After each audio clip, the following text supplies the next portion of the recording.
Eu já fui pastor, 10 anos, ministrando a palavra do Evangelho em Petrópolis, um tempo de durezas, um tempo de dificuldades, um tempo de ansiedade, de algumas angústias recolhidas ao longo do caminho, mas fundamentalmente um tempo que permite a mim uma memória absolutamente agradecida. No saldo geral, um tempo maravilhoso, tempo que permitiu a mim o privilégio de conhecer e conviver com seres humanos espetaculares. O tipo de ser humano que a gente quase que não acredita que realmente existe, de tão especial que é. E muitas das pessoas que estiveram comigo naquela época de ministério pastoral em Petrópolis, até hoje me privilegiam com a oferta de uma amizade sincera, de um abraço carinhoso, de um acolhimento bastante gentil. Há 20 anos, mais ou menos aí, pelo início dos anos de 1990, nós começamos a ouvir um lema: irmão vota em irmão. Começou-se a dizer isso com frequência bastante perceptível naquele tempo. Irmão vota em irmão. O pessoal daquela época certamente se lembra. Já falei que eu era pastor nessa ocasião e um dia, por exemplo, eu estava no Arraial do Cabo.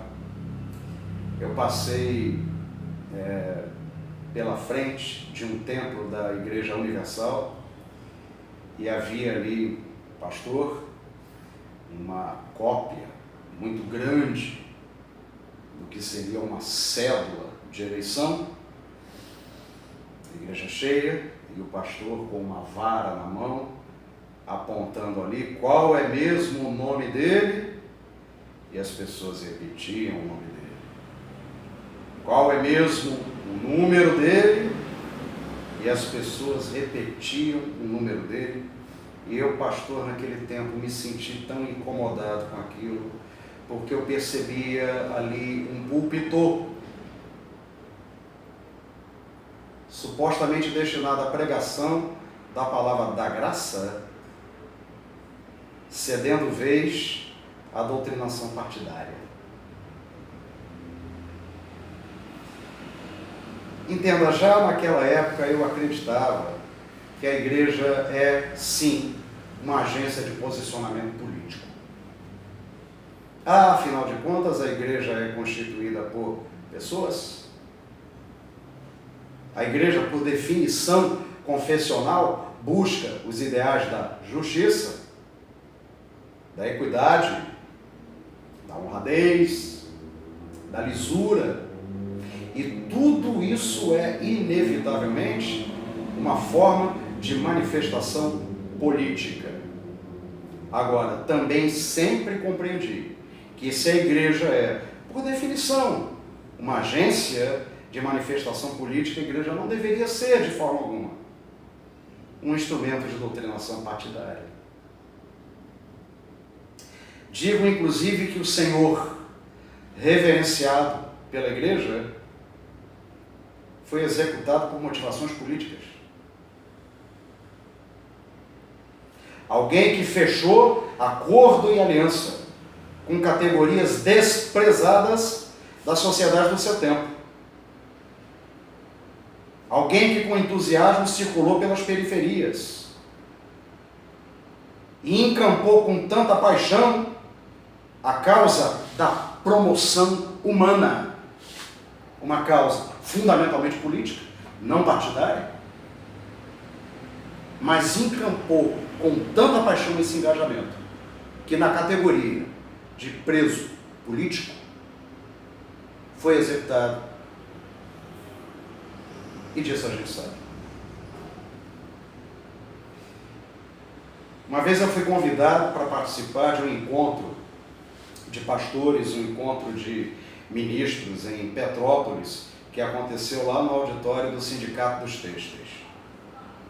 E a motivação daquele encontro, muitos pastores reunidos ali, algumas das principais lideranças evangélicas da cidade ali reunidas, a motivação daquele encontro era o projeto Irmão Vota em Irmão. Eu não gostei. Porque eu pensava, meu Deus, depende do irmão lá.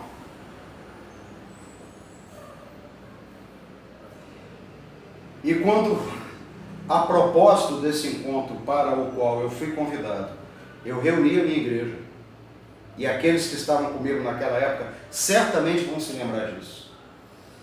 Eu reuni a minha igreja para deixar absolutamente claro o meu desacordo com relação àquilo tudo, porque já naquele tempo eu entendia que irmão vota em quem ele quiser. Já naquele tempo eu entendia que o que motiva o voto é a análise cuidadosa e consciente do projeto apresentado por esse ou por aquele candidato. O que motiva o voto é a análise consciente, não é doutrinação pastoral. E eu não comprei o peixe, a ideia de que irmão vota em irmão.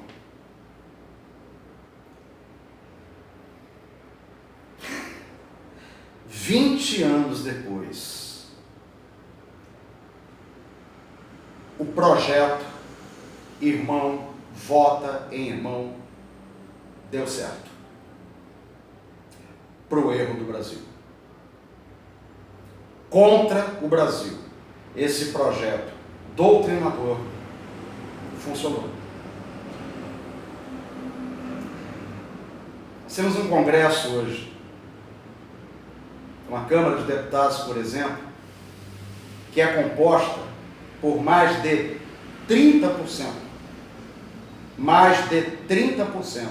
de representantes de uma chamada bancada evangélica, sobre a qual, aliás, falei até em vídeo recente. Uma bancada evangélica que legisla e defende tudo o que há de mais intolerante nesse país. Observando sempre, como faço questão de observar, que há parlamentares evangélicos das mais diversas confissões e dos mais diversos partidos que não se unem a essa bancada evangélica porque definitivamente não adotam o projeto de poder autoritário que essa mesma bancada tem tentado levar adiante. 20 anos depois, irmão votando em irmão, deu no que deu. A bancada evangélica em bloco votou a favor do golpe antidemocrático que aconteceu no ano de 2016.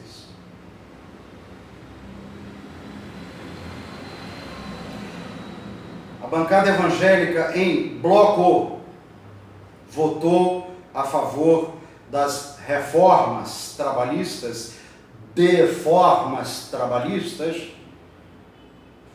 protagonizadas pelo ilegítimo Michel Temer.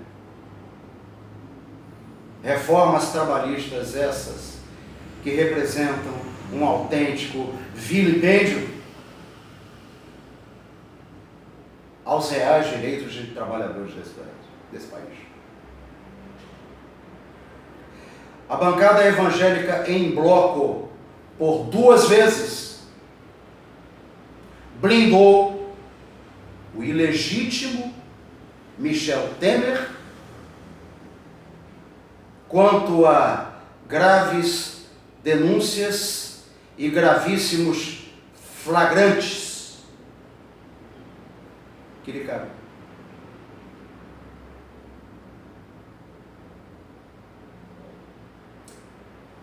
A bancada evangélica em bloco aprova um projeto de lei que proíbe o aborto a mulheres que foram estupradas.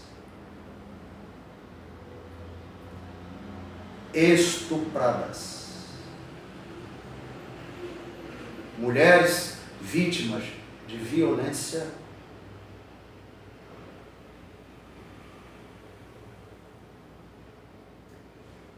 obrigadas a arcar com o ônus da violência que sofreram.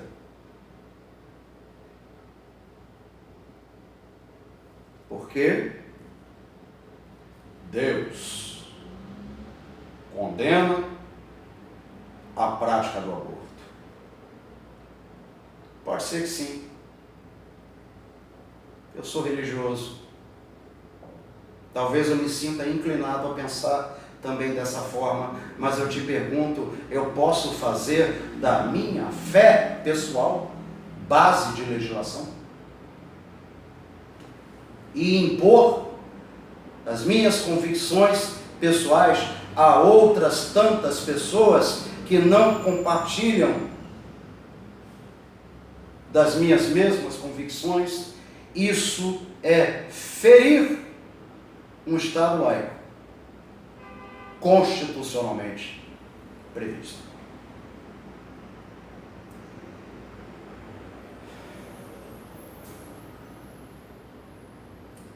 Disse também em vídeo recente que existe uma probabilidade bastante assustadora de que essa bancada evangélica, que não representa os reais valores do Evangelho da Graça, que não representa sequer a totalidade do pensamento evangélico nesse país,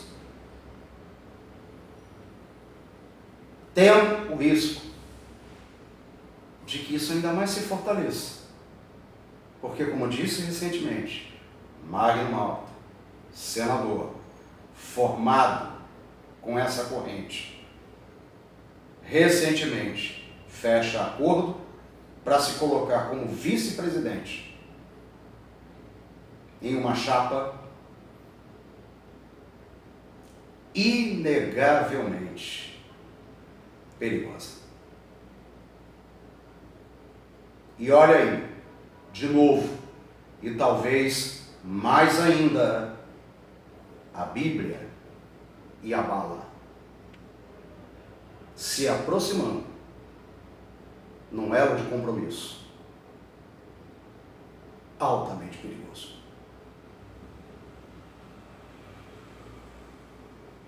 Essa é a Magna Malta de lobos que mal se disfarçam de ovelha, mas que estão devorando o que deveria ser a dignidade do Congresso e a decência do país. Fundamentalismo, segregacionismo, intolerância,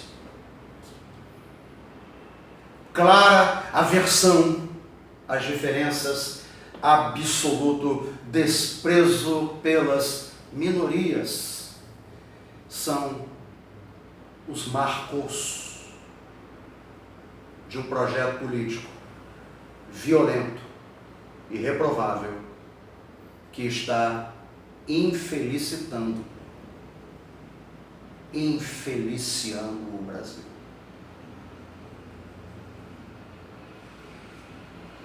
Irmão, vota em irmão. Irmão, por favor, não vota não. Não reeleja essa gente. Por favor. Deus te agradece. Eu te agradeço.